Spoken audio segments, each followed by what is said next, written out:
Thank you for joining us today, and welcome to NASA's Johnson Space Center. I'm Shaniqua Vereen, and I am pleased to be joined today by NASA's astronaut, Jonny Kim.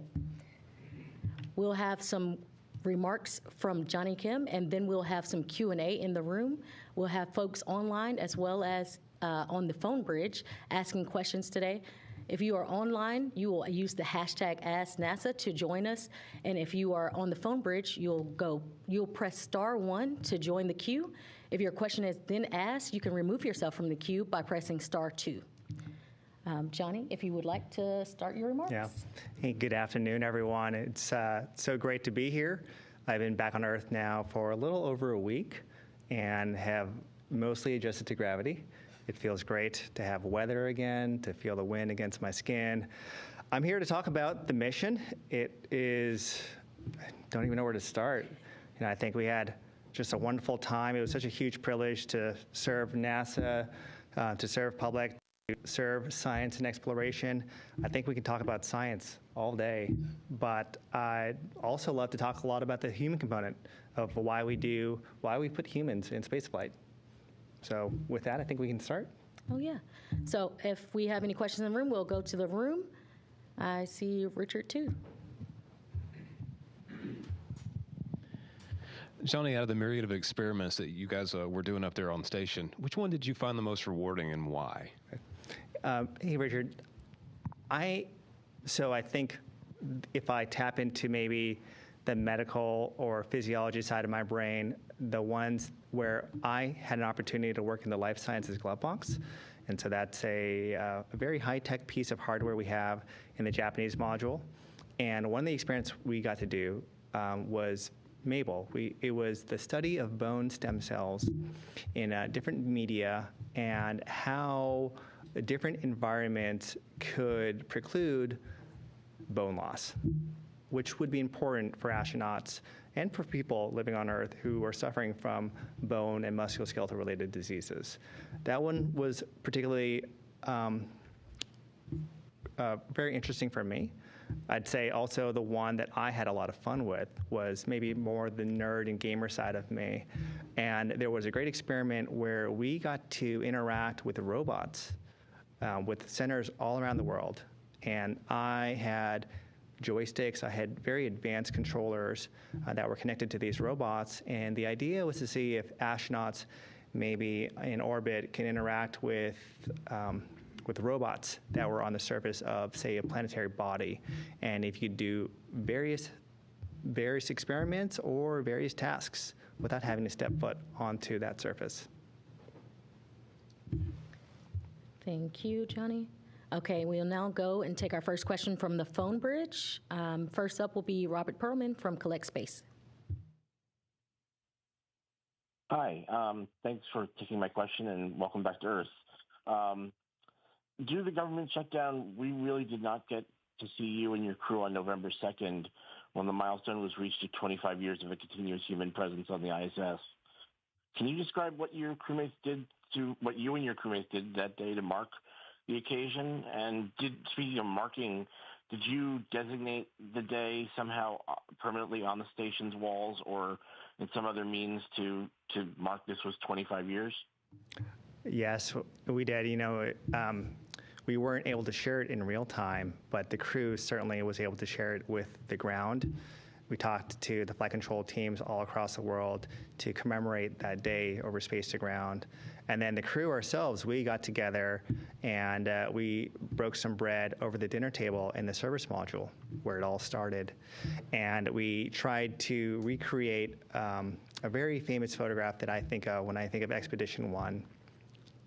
And all of the crewmates, we got together. We had a great dinner. We had a good toast with juice, and we took that picture, which I think has been shared since then. And we've all have matching blue polos, and we're able to get the 25-year logo up in the background.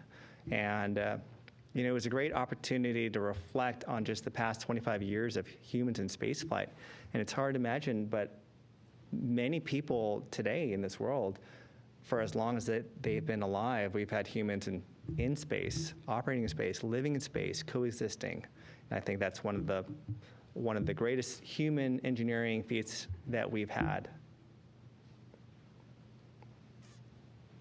Okay. Great, thanks. Thanks, Robert. All right, next we'll go on the phone bridge. We'll have a question from Manuel from Exploration Space.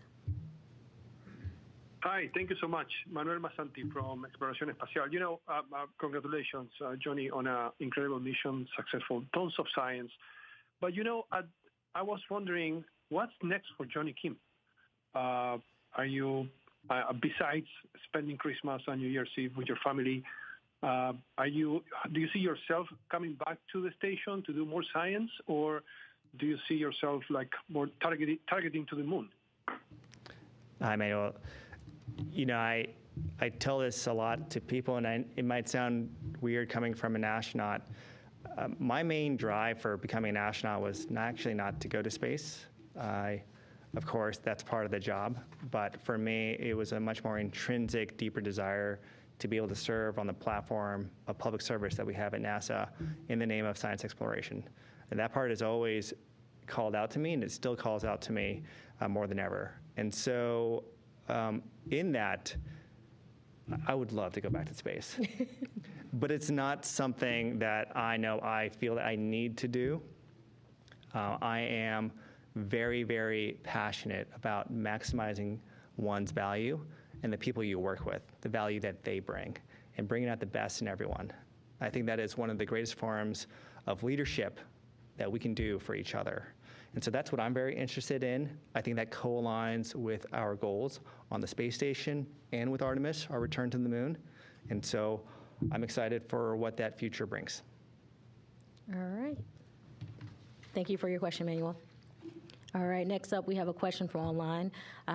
What experiences on orbit surprised you? How easy things were hard and how hard things were easy. Let me give you an example. So I can simply put this bottle of water down right here and turn my head, and I know it will be there. Okay. I can open up a bag of water bottles and just simply move it from one bag to the other very easily. That is extremely hard to do in space. You'll open up a bag and everything just kind of spills out. What you end up doing through experience, trial and error, is that you'll open up a little tiny slit on this bag and you'll take out the one thing you need and then you'll quickly close it up because you don't want anything else to float out of there. And then I'll put it where I need to and I'll close that up. And then I'll open this up and get out the next thing. It's incredibly inefficient. But after you lose enough things in space, you realize that's the way to do it. That's the easy stuff that's hard. The hard stuff that's easy, I can grab this entire table, like if it was 10 times as heavy as this, I could grab it and I could just push it with one finger and translate it down the module. No problem. So easy things are hard and hard things are easy in space. All right, one more from online. What did you miss while in space, and what was the first thing you did once you were back on Earth? Okay, so I know what I'm supposed to say or what I should say, but I'm just going to be honest. Of course, I missed my family. Right. That's like the easiest, most authentic answer. I missed my wife and my kids and my dog, and now I had a second dog, so that was fun to come home to. I missed weather. I missed food. I missed cooking. I really like to cook. All of those other things. But the thing I really, really missed was unfettered access to technology. I'm just a big nerd and a technologist at heart, and I like to have 24/7 access on my own time through a phone or the computer to the latest LLM model or research or technical manuals, and that kind of access to information is what I have always craved, and so I kind of missed my phone. That's like, I know, healthy. I missed healthy access to phones. How about that? All right, we'll take one more online for now. We'll go to James Dowling from West Hartford Community Interactive. Yes, hi, Dr. Kim. This is James Dowling Healy, West Hartford Community Interactive. I just wanted to say thank you and welcome back, and congratulations on the successful mission and the new dog. My question has to do with adapting to space and then adapting back to the return in gravity, everything like that. I'm wondering what tips and tricks the other astronauts provided for you and what worked best for you, and if those are going to be codified officially or if they're just sort of unofficial advice from your colleagues. Hey, James. So there's a lot of tips and we call it gouge, on what to do or what not to do. You know, I think the interesting part about it is that as humans, we all have different reactions to the same stimuli. So what might work for someone may not work for someone else. And a lot of it happens to be experimentation. And in fact, if you talk to a lot of the veteran flyers, their first experience or their second experience doesn't even match their first one, despite repeating kind of the same protocols they might have done. For me, on the way up, I did not take any pharmacological meds. I kind of wish I had, because I was quite motion sick once I got to the space station, and it lingered for a few days after that. I felt like I had learned my lesson on the way up, and maybe I need to be a better physician. I think physicians can be the worst patients because we just don't take medicine very often. But I thought, hey, I'm gonna try something, and so I took some motion sickness medications on the way down. Don't know if that helped, if I would have been just fine, but actually I felt like my recovery on the ground was drastically different than my on the way up. I felt very little to no nausea or motion sickness, some dizziness, and which is really attributable to the vestibular system. We have these inner ear organs with fluid called lymph in them, and they tell us, they got these little hairs, and they tell us about acceleration. And that kind of just turns off when you're in space because you're not feeling the force of gravity. And that was very jarring, disorienting, but I fortunately didn't have any kind of motion sickness tied with that. As far as advice, I don't know. I think listening to your flight surgeon and just trying to experiment with what might work. Thank you for your question. All right, we'll go back online. We have a question that says, what were some of your favorite moments looking out the cupola? The auroras, for sure. We get quite spoiled. Actually, one of the first nights, the very first day I had arrived, Don Pettit, there was a beautiful aurora, and Don had me close my eyes, and he brought me over to the cupola, and he said, open them. And it was the most beautiful aurora I had seen at that point in time.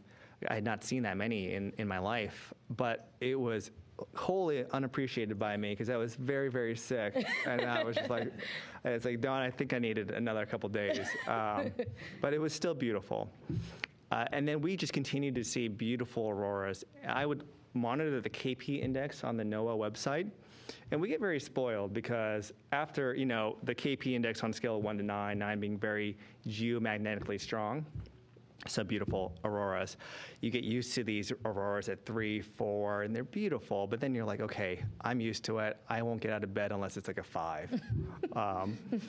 We had a coronal event, pretty significant one, I think in November, and I think it resulted in a lot of people in North America being able to see these beautiful auroras in places that you normally wouldn't. You can only imagine what it looked like from it was a KP index of almost 8, of like 8.59. I had never seen it that high. We were ecstatic. NASA was a little concerned for the additional radiation we would have, but we were like, well, at least we get to see some beautiful auroras. So that auroras, and also, unfortunately, there was, I think, just a lot of natural events like hurricanes and tsunamis that we did see that I know is attributed to so much destruction on the Earth. But we were able to at least capture some of those moments in all their grandeur. Thank you. And just as a reminder on the phone bridge, if you have a question, press star 1 to join the queue. And if your question has been answered, press star 2 to remove your hand. We'll go online for another question, and then we'll go to the room if the room has any more questions. Online it says, you shared a lot of wonderful videos and stories on your social media pages. What stories or discoveries are you excited to continue to share? That's so easy for me to answer because it's not the story. The story of science is very important, but what I believe, now after having spent 8 months in space, is that the most important reason, the most important thing we can bring back when we put humans in space, on the space station, back on the lunar surface, one day on Mars, is the human story, that human condition we bring back, that human connection we make. I think that leads to inspiration, which is one of the most beautiful gifts we can give to the next generation. That inspiration to want to make the world a better place, to be the best version of yourself. That really touches me and my soul. And of all the things that we got to do on the space station, that was the most important part for me, was sharing those human components of the space station, of the times when we were around the Node 1 dinner table or the SM dinner table and us celebrating with each other through the holidays. Those will stick with me, and I think those are the most important aspects of human spaceflight. Thank you. Okay, we'll go back to the room. Richard Two of the Post newspaper. Jonny, a follow-up question. Say someone that's fresh to the Corps gets selected for a mission. What advice would you give them as someone that just came back from 8 months on the ISS and all these fresh experiences in your mind? Advice you give to them to help prepare them to be successful? Yeah, Richard, I actually got to have this privilege to do just a couple days ago. Frank Rubio, a classmate and a friend of mine, is the supervisor for the newest class of astronauts who arrived not too long ago. And I got to share 30, 45 minutes with them, and they were able to ask me about my experience and any questions that they had. And this question came up. And my response to them was that the most important aspect, the most important trait to have for a successful space mission is good interpersonal relationships. Is having the skills we term as soft skills, is having the ability to listen, to lead, to have compassion, most importantly, have empathy. I think we like to focus on flying jets or doing spacewalks, doing the really fun and hard and cool things in space. And those are important, absolutely. But mission success is not so much dependent on those technical skills. They are important, but for the most part, I mean, as astronauts, we are trained to a very high level in our technical expertise. And so technical expertise and competence is usually not a limiting factor. What's important is how we treat each other and how we do in those teams. Because going to the moon and going to the Mars is going to be a very long trip in a very small space. And if you do not get along or know how to get along with your crewmates, that is going to have a much bigger effect on mission success than any other technical skill. Thanks. Welcome. All right, we'll go to the phone bridge. I see Yi Hai online. Yes. Hello, this is from South Korea. Congratulations on your return and success. Many Koreans are very interested in your journey. How do you think your Korean identity has influenced your life and career? And do you have any message for your Korean friends? Thank you. Thank you for the very, very kind words. I certainly think that growing up as a Korean American has helped shape me become the person I am. And the way, when I think about it, I really think about empathy, because I, like a lot of first generation or second generation Americans who have had immigrant parents, you can kind of feel in between two worlds. And I certainly felt that was not unique to being Korean American. That's really, again, covers the broad spectrum of our backgrounds in our great country. But growing up like that made it sometimes hard for me to have an identity, where I didn't really quite feel I was very Korean, or I didn't feel I was quite very American. And that was hard. Those are hard. And I know a lot of people growing up have those challenges. And having those challenges for myself gave me a lot of understanding, a lot of empathy for that.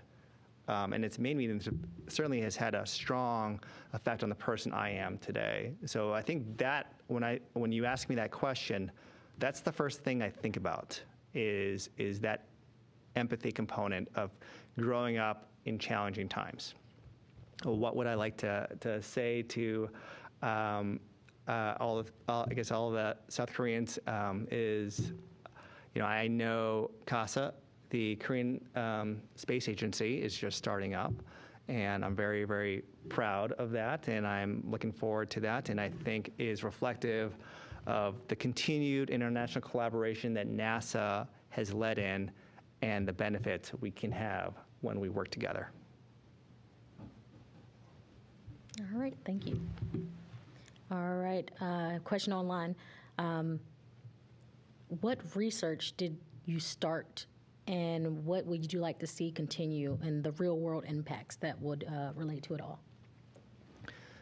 So when I think of real-world impacts, everything we try and do in space should have some return on investment to people, right? That we explore space for the betterment of humankind. The one that touched me while I was up on there was doing research into pharmaceuticals, because pharmaceuticals can treat a wide range of diseases. And one of them happened to be working on a cancer drug. Being in a microgravity environment, we have the ability to create very fine particles, these therapeutic drugs, that are able to grow in a way, their crystalline structures are able to grow in a way that is hard to replicate anywhere else other than in microgravity. And the idea is that, well, if we can copy some of these manufacturing methods that we do in space on Earth and increase the potency, the efficacy of these drugs, then we can treat more people.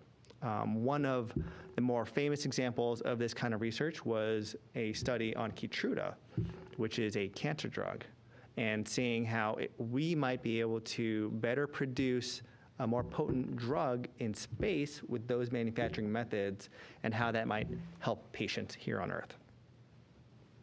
Thank you. All right, back to the phone bridge. We have a question from James Dowling Healy. Yes, hi. I got James Dowling Healy from West Hartford Community Interactive again. I just wanted to piggyback on what was said about the value of the social media stuff. I particularly enjoyed the videos where you kind of did a brief run-through of some of the experiments from beginning to end. That was really excellent to see the equipment. I was wondering if any of the experiments that you did were exciting, or you enjoyed them more than you expected to, or had surprising results. And then I hate to do this, but I had another follow-up question on the importance of team building. I know NASA has talked about the importance of food, especially for bringing everybody together and keeping astronauts happy. I wasn't sure what your favorite foods were, and if it was or was not the Thanksgiving special that you guys had. Oh, yes. Thank you. Okay, let's do the food one. That was easy. I like eating a lot, and the space station has a lot of great foods. My favorites were most of the international foods. So the Europeans and the Japanese and the Russians had really, really good food. It was very salty, which I happen to like a lot. The Thanksgiving present from the food lab here at Johnson Space Center, thank you very much, by the way, had some excellent food. Great turkey. My favorites, though, were actually sent up in my care package. And so my loved ones packaged kimchi and rice and and dried seaweed, and those are things that I kind of grew up on. And I just didn't have much of that up. There was nothing on the menu that was even remotely close to some of those things. So being able to have that, a little bit of home was really nice. And see, so going back to, you had a different question about some things that I was really excited about. I kind of talked a little bit about a couple of them. One that I thought was really, really interesting was a thigh cuff study, where we put on thigh cuffs on astronauts at various pressures to reduce the blood flow back to the heart. And at a big picture level, the reason we're interested in this is because there is a space-associated process called SANS, space-associated neuroocular syndrome. It's a fancy word of saying that being in space has some maladaptive changes in our bodies. We know this. We have a lot of fluid shifts. We have bone loss, musculoskeletal loss. But one of the other things is that our eyes can be affected. And you can imagine if you're going on a long-duration mission to Mars and you see 20/20, but by the time you get there, you don't see that well, that can be an issue. And this study investigated using ultrasound how those thigh cups might affect changes to blood flow return to the brain, to the eyes, and how that might affect whether or not SANS can fully develop under those conditions. Very good. Thank you. Okay. Back to online questions. All right, we have a question that says, you talk a lot about the human elements and personal connections. Were there moments on orbit that you felt the connection strong? Connection was strong? Yeah. Oh, yes. Were there particular moments that you felt drawn to? Absolutely. I mean, there were hard days up there. There were fun days, easy days. But, you know, when you put humans in a small tin can and you have them do hard things, despite how well trained they are, there's going to be some hard days. And those are the days I remember, not because they were hard, but because, or sometimes they were just bad days, really. Just so you would have a Monday on a Friday. I mean, it happens. But because those were the days you had the opportunity to ask for help, and your friends had the opportunity to give help. And countless times, my crewmates, Zena, Mike, and Kimia-san, who are up there right now, along with Chris, and if you're all watching this, I love you all. I miss you. Can't wait to see you all. Just have, you know, you're having a bad day, and they're like, "We got your back, Johnny." and having that kind of love, it's hard to articulate how good that feels and how positive that kind of environment is to give your very best. Those are the days that will stay with me. Nice. All right, and with that, it looks like we have one more question in the queue before we wrap. If you have any final questions in the room or online, we'll get you set now to ask your question, and if not, we will end our broadcast. All right. Checking. Okay, that looks like the last question for you, Johnny. All right. All right. Well, with that, we'll thank everyone who came out for this news conference for Jonny Kim's return to Earth, and happy holidays. Happy holidays.